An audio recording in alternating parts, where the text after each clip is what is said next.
পুলিশের আহত হয়েছে, আমরা ঢাকা মেডিকেলে নিয়ে গেছি, তার না ভাড়া লিইনি, আমরা কোনো রিক্সাওয়ালা ভাড়া লেয়নি। এই ছেলেটা হলো দোয়েল চত্বরের এনে। আর যেটা বেশি ভাইরাল হয়েছে ওটা হলো আপনার হলো শহীদ মিনারের এখানে।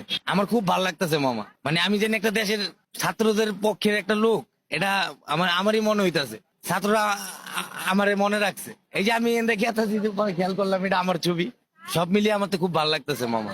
না এখন আর কোনো সমস্যা হয় না। এখন আমাদের একটু মনে করেন একটু কর্মজীবী একটু কম, যেরকম অটো অটো গাড়ি চলতেছে, তো আমরা পায়ের গাড়ি মনে করেন একটু চালায়, পায়ের গাড়িতে আমরা টাকা কামাই করতে পারতেছি না মামা। এটা আমাদের সমস্যা। আমরা এখন খুবই কষ্টতে আছি। সরকারের ওখানে আমি একটা কামের আবেদন চাইতাছি। আমার যে কোনো একটা ছোটখাটো যদি একটা কাম দেয়, তাহলে আমি মনে করেন কাম কইরা আমার শাশুড়ির চিকিৎসারও ভার করতে পারতাম।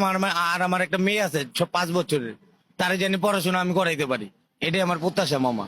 সরকারে জানি আমার একটা চাকরি দেয়। আমার নাম মোহাম্মদ সুজন মামা, আমি কামরাঙ্গীচর থাকি, বড় গ্রাম আমার বাড়ি।